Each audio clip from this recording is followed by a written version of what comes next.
Isso aqui é o dia do eu hippie se redimir. Tadinho do Henrique, eu adoro o vídeo dele. The House, o primeiro jogo de terror da internet. A história de terror de The House. Amor, analisa essa foto aqui. Do ladinho. Não, mas Já olhei! encara por 5 segundos. Não, eu já olhei por 3. Vou olhar por mais 2. 1. Não, era 2! 3 consecutivos. 1. Abre o olho. Abre o olho. Direito. Vai. 1. 2. 2,5. Não olhou. 3.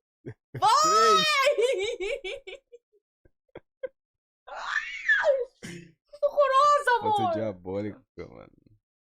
Feia, gente. Me lembra a mulher. Por volta de 2009 a 2010, a gente não tinha internet em casa. Na verdade, eu acho que nenhum brasileiro médio tinha. Então, sempre que a gente queria usar a internet, a gente recorria aos famosos modems de internet, que a maioria aí não deve nem saber o que é, inclusive. Mas é basicamente um pendrive que tu colocava dentro do PC. Não, tu colocava no PC. Dentro dele tinha um chip de celular, literalmente. E com aquilo tu tinha acesso à internet lembrei! limitada. Época de Ou chip, seja, amor. ela acabava. Caralho. Era comum que as pessoas que usavam aquilo tentassem entrar no máximo no seu Orkut ou no Facebook. MySpace era coisa de quem tinha internet ilimitada já. E eu não me misturo com burguesia, não. Enfim, nessa época quem mais usava o computador em casa era o meu irmão mais velho. E eu nem sabia direito o que era internet. E quando alguém me falava que era um lugar que tinha literalmente tudo, eu só pensava tipo, nossa, será que dá pra ver Sonic? Mas isso mudou lá pra 2012 a 2013. Foi nessa época que eu passei a ter aulas de informática na minha escola. Nas aulas a gente não fazia informática, a gente no máximo fazia uma pesquisa que não tinha nada a ver com informática, e depois a gente podia ficar o período inteiro mexendo na internet sem supervisão. E é agora que a gente chega no X da questão. A maior parte dos brasileiros nessa época não tinha internet em casa. E eu sei que hoje em dia tem uma grande parcela que também não tem. Isso infelizmente ainda é realidade no Brasil. Só que de 2010 até 2015, meu Deus, ter internet em casa era coisa de rico sim. Então quando eu conseguia ter acesso à internet era aquela ansiedade. O que eu faço primeiro? E bom, eu não sabia direito o que era o YouTube, eu só queria era jogar jogos. Ou então ver vídeo de fantasmas. Eu lembro que eu e os meus amigos a gente tinha muito medo. Então eu juntava 5 crianças amontoadas com essas cadeirinhas na frente de um computador pra ficar vendo vídeo de fantasma. Até que então alguém mais velho chegou pra gente e disse: você sabia que de um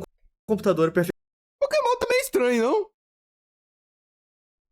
ficar vendo vídeo de fantasma? Até que então alguém mais velho chegou pra gente e disse: vocês sabiam que dá pra jogar isso aí, né? A gente não entendeu. E falar de jogo de fantasma nessa época era mais ou menos essa imagem aí. Na verdade, falar de fantasmas no geral era mais ou menos essa vibe aí. Nisso então a pessoa abre um site chamado Papa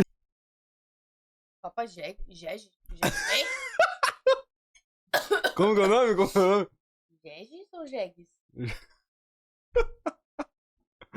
É 2O, porra. Ah, é? Que não... Tá Papa Jones. Eu já joguei muito, tá? Oh, você para. A abertura da volta A parece minha feio. dúvida era, hoje eu vou entrar Papa Jogos ou Clique Jogos? Na minha época, né? Tinha a Frive. O Frive e o Clique Jogos eu joguei muito. Jogos, um outro chamado Frive e por último, mas não menos importante, o Clique Jogos. E Nossa, em o primeiro todos eu eles nunca estava vi. aberto o mesmo jogo, The House. Só um disclaimer aqui, a Nunca pessoa joguei abriu o The mesmo House. jogo em vários sites diferentes porque a internet era ruim. Então o que carregasse primeiro tava valendo. Amigos, eu acho real que The House foi o meu primeiro trauma de infância. Imagina só tu ser uma criança abrindo um jogo de terror que tu não conhece nada, a única coisa que tu sabe é que ele tem jumpscare e fantasmas e o game começa assim. Nossa, isso me deu nostalgia. Será que eu já joguei? Esse barulhinho me deu muita nostalgia, você não tem noção. Eu nunca joguei. Nossa, parece assim que veio uma parte da minha infância e tocou tipo, oi, eu tava aqui esse tempo todo e você me esqueceu. Nossa, só que eu não lembro nada do jogo. Deixa eu ver se ele vai mostrar. Sejam bem-vindos a The House. Nossa, eu acho que eu joguei! Antes da gente começar a experiência, Eu estou em choque! Eu acho que eu joguei, amor. eu preciso deixar bem claro que esse game aqui tem uma história bem singela. É praticamente só um background pra justificar as imagens que a gente tá pra ver. Outra coisa, por mais singela e edgy que essa história seja, ela vai abordar temas pesadíssimos. Então dá-lhe aviso aí na tela de conteúdo sensível e vamos à jornada. A nossa história por The House 1 começa com a gente olhando a casa. Essa casa aí costumava ser de uma família dos anos 70, só que um evento trágico acabou selando essa casa e toda aquela família. A família inteira deu Alt F4 do mundo, e até o momento não tem uma razão do porquê isso aconteceu. Ninguém sabe o porquê isso aconteceu. Nessa trama, a gente é alguém que gosta de fazer exploração urbana e resolveu entrar dentro dessa casa pra explorar. No universo desse jogo, essa família e a casa toda tem um misticismo sobre esse local ser assombrado pela família. Uma vibe bem Amityville. Você agora está dentro da casa. A sala de jantar. Meus maiores traumas foram feitos nessa sala aqui. The House é um game point and click de padrões. Como assim padrões? Quando a gente olha pra essa sala, a primeira coisa que vai te chamar a atenção certamente vai ser o desenho que tem ali embaixo. E clicando nele, o desenho de uma família, eu acho. Um pai, filho mais novo, irmã mais velha e mãe. Mas a mãe tá parecendo uma assombração no desenho. Deve ser porque isso aqui é um jogo de terror? Hã? Será? Quando clicamos a primeira vez, nada acontece. Então a gente devolve o desenho. Quando a gente clica nele de novo, dá pra ver que atrás da moldura caiu alguma coisa. Era uma bola. Agora, pausa, era sobre isso que eu tava falando, esses eram os padrões. Tanto no Game 1 quanto no Game 2, a gente vai ter alguns itens pra interagir no cenário, e o nosso único objetivo é ficar clicando neles várias vezes até as coisas acontecerem. Padrões. Agora, a gente tem duas coisas pra interagir, e conforme a gente interage, as coisas acontecem. Cara, Esse primeiro cômodo é dedicado ao filho menino do casal. Lembra que nos foi citado que todos os membros da família não estão mais entre nós? Então, assim foi o menino.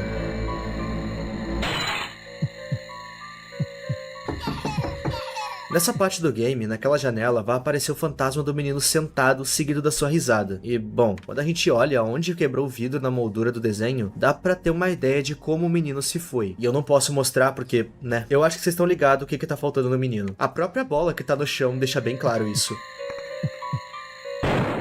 E desse cômodo aqui a gente vai pro banheiro.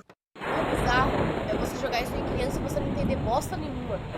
Porque você é criança, você não vai A primeira entender coisa que eu analiso desse cômodo aqui é um bilhete que tem no espelho do banheiro. Feliz aniversário, mãe! A gente sabe que você tá doente, mas a gente tem certeza que em breve vai ficar tudo bem. Te amo, ok? Eu vou chutar que agora a gente vai acompanhar o que aconteceu com a filha do casal. Nesse mesmo banheiro, a gente também pode ver que tem um potinho no chão. E pegando ele, é veneno. Se depois a gente mexer nesse pote e a gente resolver mexer de novo naquele mesmo papel, a gente consegue ver a resposta da mãe pra carta da filha. Eu amo vocês também, filhos. Eu não vou deixar vocês. Eu prometo. Prometo. Ok. Pelo que a gente leu do bilhete da filha, a gente tem uma mãe doente e eu presumo que ela tem uma baixa expectativa de vida. Por isso que ela promete tanto que não vai abandonar eles. Ih, caralho. Eu ouvi algo? É coisa da minha cabeça. Depois dessas interações, algumas coisas estranhas vão rolar. A banheira vai se encher de um líquido que eu presumo que vocês saibam que é. Esse mesmo líquido também vai transbordar do vaso, enquanto a mesma aparição dá as caras na janela. É bem do medo isso daí. Interagindo com o papel de novo, dessa vez ele vai estar em branco. E ele vai estar em branco simplesmente porque essa coisa não tem mais nada pra falar pra gente.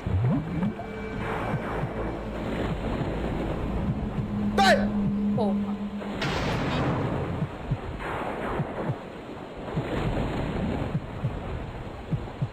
Daqui a gente vai pra cozinha.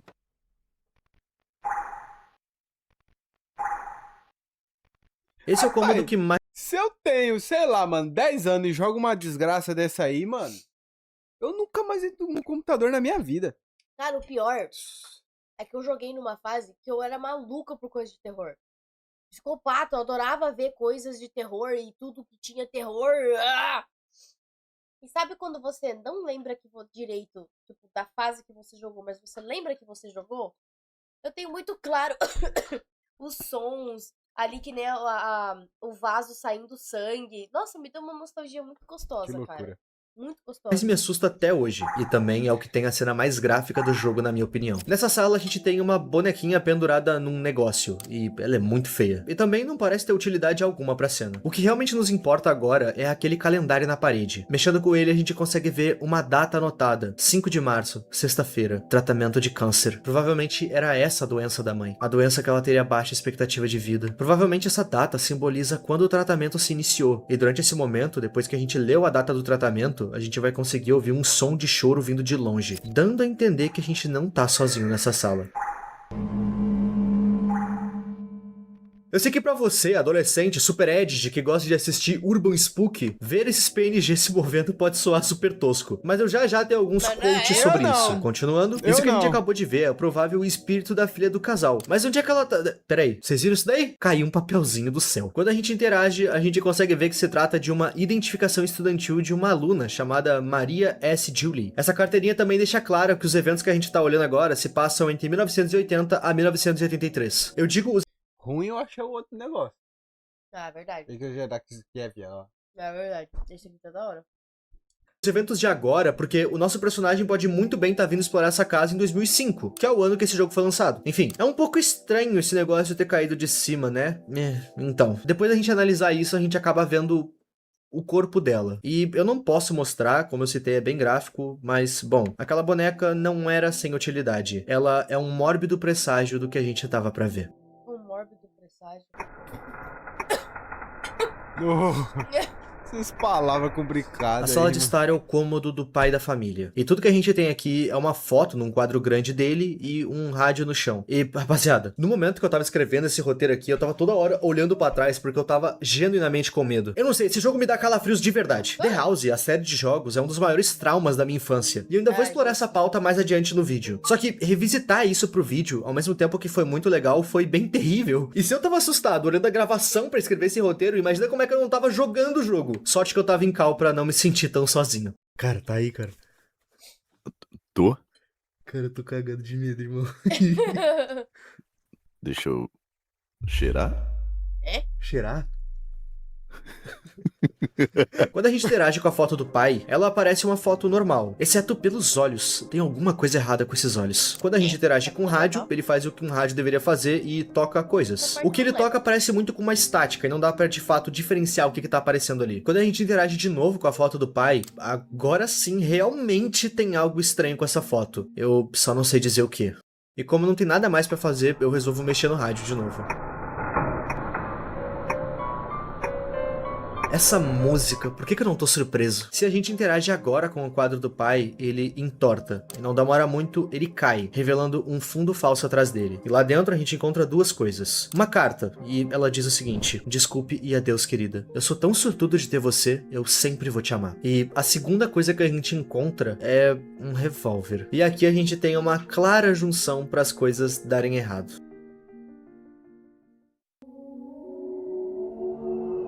Pô, as trilhas é do caralho, tá, pai? O corredor é dedicado à mãe da família, e ela é o motivo de tudo que a gente tá vendo agora. Ligando o interruptor, a gente consegue ver que no chão desse local tem um outro papel com coisas escritas. Peço perdão a Deus pelo que eu fiz. Eu amo minha família, então levei eles comigo. Essa era a única coisa que eu podia fazer pra ter eles pra sempre. Seja lá o que foi que essa mãe fez, isso aqui não vai acabar bem.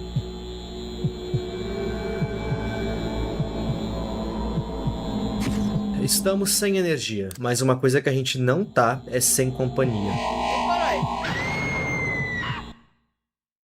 Eu acredito que a plot tenha ficado bem clara. A mãe da família tinha câncer, e eu acho que vocês sabem que a pior parte do câncer não é o que ela faz contigo, e sim o que ela faz com as pessoas que tu ama. Nesse caso, pela carta, a mãe da família deixou claro que foi ela quem levou toda a família dela com ela, mas não foi da forma que tu tá pensando. A gente sabe o que os membros da família fizeram com si mesmos. Eu acredito que tudo isso tenha rolado depois que a mãe não sobreviveu ao diagnóstico de câncer. Então rolou o seguinte, ela partiu. E aqui eu vou entrar num âmbito meio religioso. Existe uma crença que diz que se alguém parte, a aceitação precisa ser feita pelos membros da família. Porque se não for feita, se tu fica chorando e pedindo pela volta dela, ao invés de rezar pelo caminho de luz dela, essa pessoa fica presa sofrendo na Terra. E eu acredito que foi o que aconteceu aqui. A família ficou extremamente abalada pela perda da mãe, o que deixou a mãe presa à casa. E vendo o desespero do seu marido e filhos, a mãe, do outro lado, encontra um meio para que eles se reencontrem de novo. Lembra da carta? Peço perdão a Deus pelo que fiz. Só não ficou muito claro pra mim como é que isso aconteceu com o filho do casal, porque o filho meio que...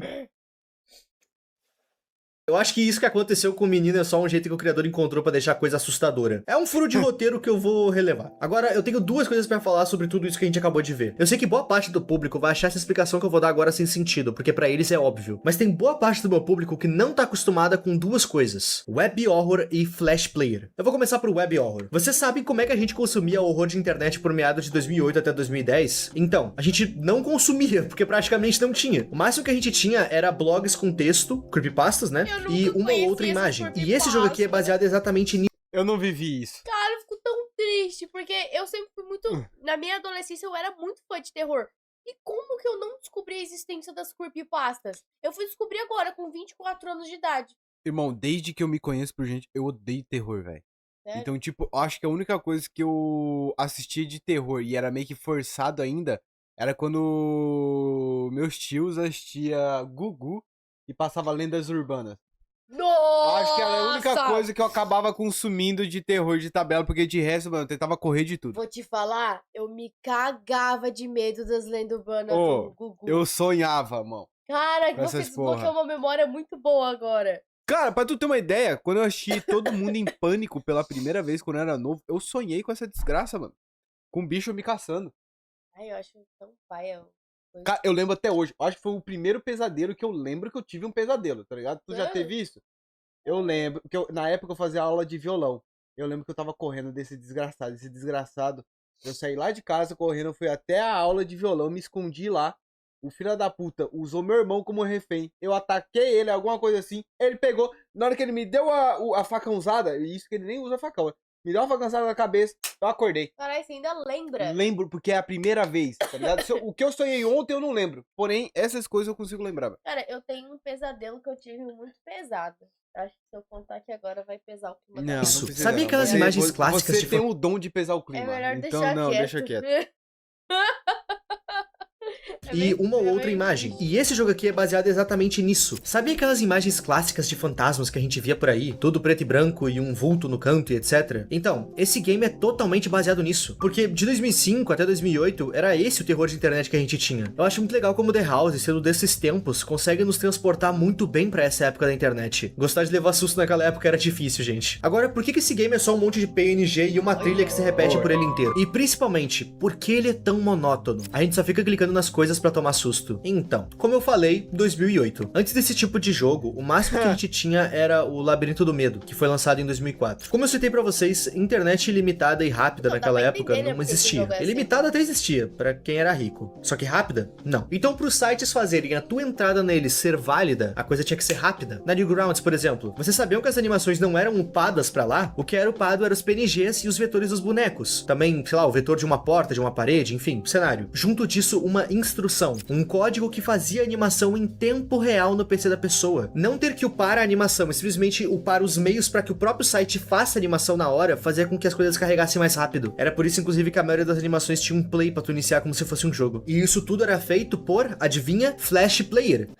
Ai, que susto, meu Deus. Minha mãe me ligou, tomou um cagaço aqui agora. Flash Player, que é exatamente onde jogos como The House eram feitos. A ideia era os jogos em Flash serem o mais leve possível, para que assim ninguém precisasse ficar tempo demais carregando. Ninguém tinha essa internet toda. Se a gente baixa hoje o The House no computador e decompila ele, a gente vai encontrar pastas e mais pastas de áudios e fotos. Tudo isso junto de uma grande linha de códigos que instrui quando cada coisa deve aparecer. Isso deixa o jogo bem mais limitado, mas também muito mais leve. É por isso que quando a gente joga The House, fica claro em alguns momentos que se trata de um PNG passando na tela. Mas tenham em mente duas coisas, meus amigos. The House estava tentando fazer o que era terror da época. Fotos de fantasmas em preto e branco. E ele também estava usando o Flash para deixar tudo o mais leve possível. Todos os games daquela época eram feitos assim. E alguns jogos atuais também fizeram isso. Querem um exemplo? Todos os 6 primeiros jogos de FNAF e a Custom Night são exatamente assim. Duvida? Vai aí e baixa o Sister Location no teu PC, que é um dos mais longos e com mais cutscenes na época clássica da franquia. Ele inteiro pesa menos de 1 GB. Só que quando tu olha o game, ele tem cenários 3D, bonecos 3D, etc. Não, esse game inteiro é pré-renderizado. Tudo que tu vê são imagens seguidas de sons tocando na hora certa. Não tem nenhum 3D nele, são só fotos. Fotos e GIFs, inclusive. Exatamente como o Flash funcionava. Ok, tirando tudo isso do caminho, você que tava catando defeito num jogo de 2005,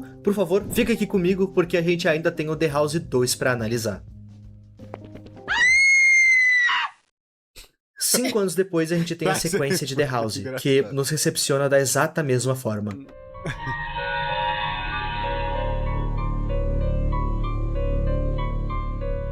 Existe uma lenda que em uma cidade afastada, num local não urbano, uma pequena casa tá fechada e abandonada há décadas. Essa casa pertencia a uma família, que um dia sem motivo aparente, todos os membros da família deram Alt F4 da terra. Isso já era assustador por si só que a coisa ficou ainda mais estranha depois. Isso porque os vizinhos relataram ouvir gritos de uma mulher vindos da casa, e numa comoção geral de medo, os próprios vizinhos barricaram a casa. A ideia era ninguém entrar e ninguém sair de lá. E, bom, a primeira coisa que o nosso protagonista trata de fazer é remover as barricadas para entrar na maldita casa.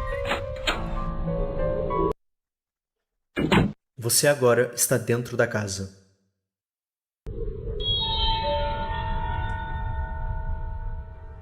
O primeiro cômodo dessa casa é a sala de estar. E numa cômoda que tem ali a gente consegue ver uma foto da família. E sei lá, não sei se é a compressão Entrar? da foto Vamos ou a deixar vibe entrar? do jogo mesmo. Mas essa família não parece estar muito de bem com a Não. vida, não. E no sofá Não que a vai gente tem deixar ali a gente entrar, também não. encontra uma carta. 19 de setembro de 1964. Eu sinto algo estranho nessa casa. Na verdade, sinto isso desde o primeiro dia que vim trabalhar aqui como babá. Tenho tanto medo daquela coisa. Eu já Será meti que o devo pé, pedir filho. demissão? Em The House 2, as vítimas não são só membros da família. Uma babá também acabou rodando nessa situação toda. E a sala é justamente o cômodo dela. Depois de ler essa carta, a gente consegue ouvir movimentações vindas do andar de cima, deixando óbvio que a gente não tá sozinho.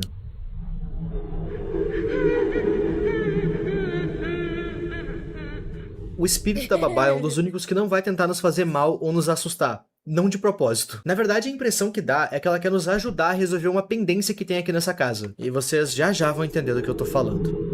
A desgraça dessa mulher me matou aí, porra. Ajuda eu a... Ela me deixou uma libertar. pista pra gente. Um bilhete escrito data de aniversário da filha. Vamos manter isso em mente. Às vezes ela fala sozinha. Às vezes ela ri durante a noite e chama por alguém. Esse aí eu não joguei. Banheiro de novo. Tenho péssimas lembranças desse local. Curiosidade, o banheiro do The House 1 quanto do 2 tem basicamente o mesmo layout, mudando apenas pequenos detalhes. Enfim, esse cômodo é dedicado ao pai da família. Nessa área, a gente só consegue interagir com a cortina do banheiro, com uma bíblia que tem um armário, o vaso e a pia, a torneira no caso. Enquanto a gente tá nessa área, a gente vai ouvir bastante alguém batendo na janela, e muito possivelmente é o próprio pai. Quando eu tava jogando, esse susto realmente me pegou desprevenido. Eu sinto muito pelo que eu fiz com a nossa filha. Por favor, me perdoe. Diferente do 1, onde a peça central é a mãe, agora a gente sabe que a peça central é a filha do casal. As cartas da babá e esse bilhete do pai deixaram isso bem claro. Sendo honesto, não tem muito do que falar desse cômodo aqui. A gente só vai ver o que aconteceu com o pai, então...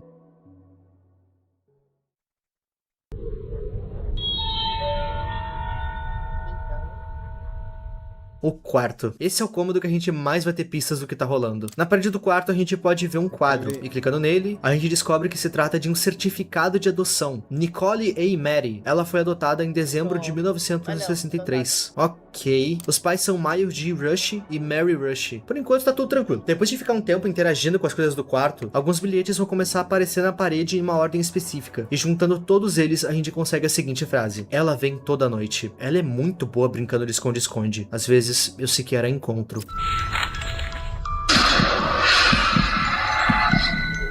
Até agora, sendo super sincero, baixar o não som, dá mano. pra entender o que tá rolando. Porque, tipo, essas cartas que a gente tá vendo agora são da Nicole, a filha adotiva do casal. De quem que ela tá falando? Eu acredito que ela esteja se referindo a uma personagem ainda não citada. Lembra do bilhete do pai? Eu sinto muito pelo que eu fiz com a nossa filha. Por favor, me perdoe. Então, eu não acho que seja da Nicole que ele tá falando, pelo simples fato de que no quarto dela tem 2 camas. Eu acho que a Nicole tinha uma irmã, e essa irmã é o pivo de tudo que tá rolando. Brinque comigo escrito na parede, só que o mais importante é um bilhete que apareceu na gaveta da cômoda. por que Nele a sempre gente com pode ver um sangue, desenho mano? que mostra a mãe, a filha adotiva, o pai e uma outra menina. Talvez a minha teoria esteja certa. Talvez a minha teoria esteja certa porque eu já sei exatamente o que acontece e eu quero fomentar em vocês o sentimento de descoberta para que essa narrativa fique de igual para igual e vocês tenham a falsa sensação de que estão resolvendo algo comigo. Calma aí, porra. Não, eu só tô teorizando mesmo. Depois que a gente descobriu o segredinho isso? sujo da família, a mocinha resolve tentar contato direto com a gente. Isso aí é muito a menina do poço. A Samara. Sabe quem que ela me lembra? Pra quê? A sala de trabalho é Não dedicada à lembra. mãe da família. Nessa Nada sala a a ver. gente encontra uma corda É da caindo pra um Samara. buraco. Quer ver uma foto? Do quê? Não, eu não vou olhar. Não, eu já olhei aqui, eu não vou olhar. Eu não vou olhar. Eu não tô pedindo pra tu olhar.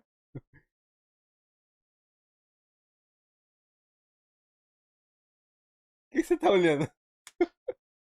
O quê? Olhar pro céu. Olha aqui, mano. O grito. Sai! Olha ali, ó. Você tá trazendo pra cá, pra quê? Eu tô até cuspindo. aqui. Olha ali, ó. Olha a Não, foto do eu grito. já olhei bastante. É o grito, o Olha lá, quadro. tô vendo... Olha ali. Tá.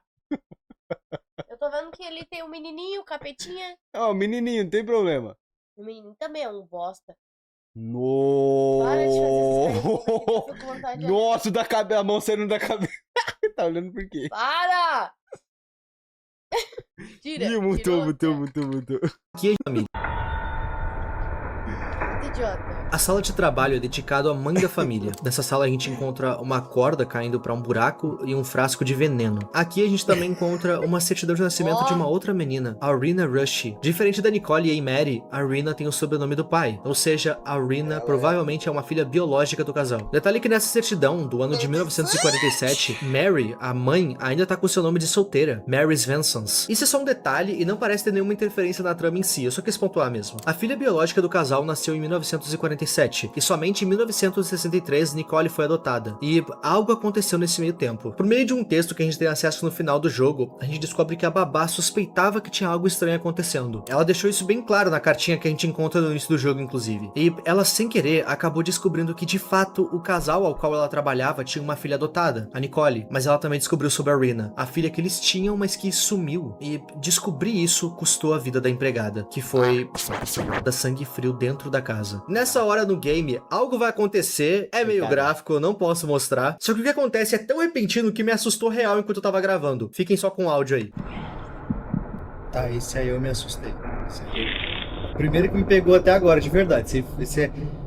Ui! A partir daqui eu já não posso mais mostrar o que tá aparecendo na tela, porque digamos que a gente tá tendo uma referência a Doki Doki. A gente tá vendo a mãe da família. O ponto é que com ela a gente também consegue... Cara, eu fico tão feliz que ele fala alguma coisa que eu não posso mostrar. Daí aparece um nome chamado Doki Doki. Daí aparece uma imagem dessa aqui. Aí eu já fico feliz que eu não conheço, mano. Então, o que é Doki Doki? Pesquisa A gente tá tendo uma referência a Doki Doki. Eu não tô muito afim de pesquisar, não, velho. Eu tô curiosa. É um jogo. É um jogo? Vocês precisam jogar. É um jogo. Pesquisa não? Ah, mas eu fiquei curiosa. E agora? Não, não tô muito afim, A gente vai não. jogar quando esse jogo? Nunca. Nunca. É igual aquele outro lá que o povo tá pedindo pra gente jogar, da menina.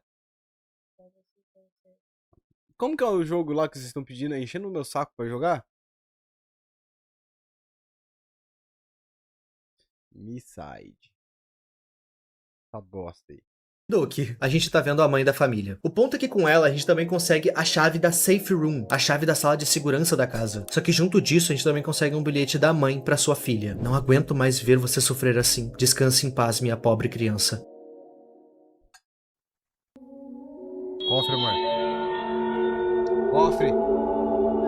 Estamos na tal sala segura, e na nossa frente, um cofre com senha. Nessa sala, a gente não tem absolutamente nada pra interagir, a não ser esse cofre. E tá, vamos analisar tudo que a gente tem em mãos agora, tá? 1947, a primeira filha do casal vem ao mundo, a Rena. A Rena é a filha biológica do casal, e segundo o que a mãe fala na sua carta, essa criança sofria desde que nasceu. Não aguento mais ver você sofrer assim, minha pobre criança. Tá, algo aconteceu e a gente sabe disso, porque no banheiro, o pai lamenta algo que ele fez. Eu sinto muito pelo que fiz com a nossa filha, por favor me perdoe. Tanto a causa do pai e da mãe ficam muito claras enquanto a gente joga o jogo. E eu não vou descrever porque, né, enfim. Só que na área em que fica a mãe nesse jogo, a gente encontra uma coisa que não bate muito com as causas tanto dela quanto do pai, que é um frasco de veneno. E somando o fato da filha dele estarem sofrendo, como a mãe disse, e a culpa que o pai sente pelo que ele fez, eu acho que ambos tentaram acabar com o sofrimento dela. Não aguento mais ver você sofrer assim, minha pobre criança. A Rena nasceu com alguma deficiência ou doença, e isso fica claro por conta de uma foto que a gente consegue ver no jogo que eu não vou mostrar. Desculpa. Os pais dela, num ato de insanidade, Dislike. Ah, agora eu vou ficar curiosa. achando que estariam acabando com algum sofrimento, fizeram o que nos ficou claro. Para tentar pôr uma pedra em cima disso tudo, em 1963 o casal adotou Nicole, que acabou por ser assombrada por sua irmã póstuma. E no meio desse caos todo a gente tem a babá, que caiu aqui apenas para trabalhar e cuidar da Nicole, mas sem querer acabou descobrindo que a Nicole era adotada, e também o motivo da adoção. Ela descobriu o que os pais da Rena fizeram com ela, e isso custou a vida dela. Depois disso, os pais não aguentaram aquilo que fizeram e foram embora também. E eu acredito que eles tenham levado a Nicole junto. Não fica claro no jogo, na verdade o jogo nem rela perto dessa informação do que aconteceu com a Nicole, mas eu acredito que ela esteja em outro plano também. E agora a gente tá aqui, cara a cara com um cofre. E vocês lembram que eu citei que a babá não queria nos fazer mal, que ela queria nos ajudar a resolver uma pendência que ainda tava nessa casa? Pois bem, em certo momento ela nos deu um bilhete que dizia data de aniversário da filha. A Rina foi a primeira filha do casal, e colocando a sua data de nascimento como senha, 1947, o cofre se abre. E lá dentro a gente tem um bilhete da Aurina. Por quê? Porque eu preciso ir, mamãe. Eu quero viver. Se você fosse abrir esse cofre, Caralho. você ia colocar qual numeração primeiro? Cara, eu ia tentar as duas. 1962, né? Que foi que a menina foi adotada. Ou 1947, que ela foi... Que ela nasceu, a outra menina. A data de nascimento. Isso. Tá. Como eu tinha visto, como mostrou lá, a babá deixou o papel da data de aniversário, que foi uma coisa muito importante, eu já imaginei que a data de aniversário era o código para abrir o cofre. Porém, é interessante que ele já foi direto colocando o ano. Da minha cabeça, eu iria colocar o dia, tipo, acho que, não lembro o dia, e outubro, acho que é, né? Eu ia colocar o dia e o mês. E ele já foi direto no ano e acertou. Tá bom.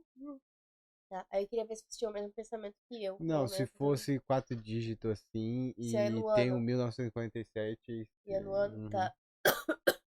Abre. E lá dentro a gente tem um bilhete da Aurina. Por quê? Porque eu preciso ir, mamãe. Eu quero viver, não importa o que custe.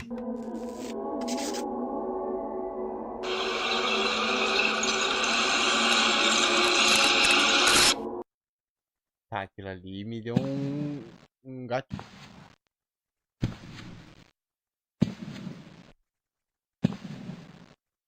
É ver já o grito aí, ó.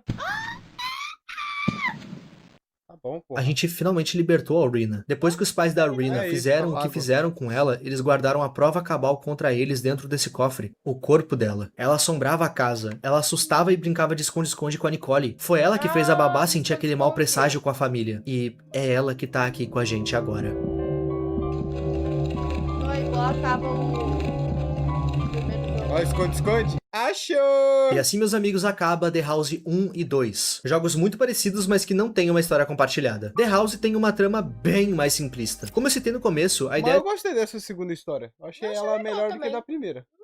desse jogo era resgatar os medos de fantasmas da internet antiga, tendência que iria ser usada mais pra frente em projetos como Lomando ou até mesmo Run 0120, que é um game sensacional. The House 1 é isso, ele quer replicar os medos da internet antiga. Todos os cenários do jogo estão tentando replicar as fotos que circulavam em fóruns da época. Agora o The House 2 já tenta entregar mais um pouco de lore, que por mais simples que seja, eu gostei pra caramba. Ficar solucionando as coisas, é só prestar atenção. E assim, esse jogo tem sustos muito eficazes até pra hoje em dia. Se tu se interessou e quiser jogar Concordo. o jogo, sabe que tu pode jogar tanto um quanto dois de graça de forma oficial. Ambos estão na loja da Microsoft no teu PC por um valor monetário zero. Se tu quiser tomar os sustos, eu recomendo. E no mais, é isso, meus amigos. Esse vídeo aqui é um vídeo que eu tô querendo fazer há mais de um ano. E exatamente como foi no vídeo dos jogos de terror em live action, eu acho que tá de boa arriscar de vez em quando. Se inscreve no canal, se puder e Ah, quiser, tem que me ver segue lá isso no aí, né, Insta, mano? seria muito legal bater 1 milhão lá. E manda uma ideia de vídeo aí. E claro, a gente se vê na semana que vem, meus amigos. O meu nome é Ipe e tchau.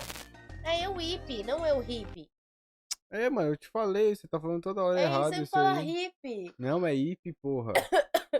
Ou é o hype? Eu hippie. Tá, Ah, esse nunca vídeo foi mais bom. falei Tá errado. vendo, rapaziada? foi A gente legal. não odeia o Euip, mano. Cara, ainda A gente mais, gosta dele. ainda mais pelo fato de ter me trazido essa lembrança de infância que realmente tinha caído na bolinha ali do esquecimento do meu cérebro. Então eu lembrei que eu já tinha jogado o primeiro jogo, porém eu acho que eu não finalizei ele, porque eu não lembro daquela parte do corredor, não. Cara, a é parte que do corredor tem. e da parte antes do corredor eu não lembro. É que tem muitos jogos na infância que a gente joga ali um pouquinho, foda-se, e outro dia nós joga, mas nunca mais joga. E eu, criança, o jogo é em inglês, eu não, provavelmente não entendi bulufas. É um negócio que você tem que, tipo, interligar uma coisa na outra. Amor, eu só queria joguinho de Barbie e montar a Barbie, amor. Botar Irmão, vestidinho na Barbie, escolher o Nessa cabelo época, dela. sabe qual jogo que eu jogava? Eu entrava no Clique Jogos, eu ficava jogando aquele jogo de moto. Aquele motocross, tá ligado? Ah, Só que, tipo, não era corrida. Tinha obstáculos e você tinha que subir sem capotar a moto. Tá ligado? amor, você me deu uma ideia muito boa, cara. E se a gente fazer um dia jogando jogos do Free Click Jogos na live. E pode? E tem ainda? Não sei. Não pode? Eu não sei, não faço ideia. Nossa, ia ser muito legal. Não, A gente eu ia gostava voltar pra muito nossa infância. Sabe qual jogo que eu gostava, mano, de jogar também? Entrava em jogo de escapar, tá ligado? Tipo, da prisão. Aí você tinha que fazer algumas escolhas. Nossa, sabe um De jogo... uns stick. É uns bonecos stick, tá ligado? Sabe um jogo que eu ia amar jogar de novo? E eu ia querer jogar contigo? Aquele jogo de investigação do Facebook. Nossa, Muito, mano. muito, Sabe o que eu queria muito. ter? Café Mania. Ah, Dragon City. Sim! Eu lembro que eu tinha inveja do meu irmão, porque meu irmão ele tinha um puta café mania. E o meu era todo borocochosinho, assim. Meu Café Mania era pica. Era muito massa, cara. Sabe hoje que meus pais viciaram? É. Colheita Feliz. Da Fazenda? Meus pais A acordavam Fazendinha? 4, eles tinham que acordar 5 pra ir trabalhar, só que na verdade eles acordavam 4, Mentira. na época dos Estados Unidos, que eles moravam e eu morava no Brasil, fazia as paradas e gastava dinheiro, você acredita? Pergunta pra minha mãe e pro meu pai, eles gastavam dinheiro com Colheita Feliz na época, de tão viciado que era. Chocada! Caralho. Foda. Tá, Bom isso aí me vídeo. pegou desprevenida, eu não imaginava. Bom vídeo, bom vídeo.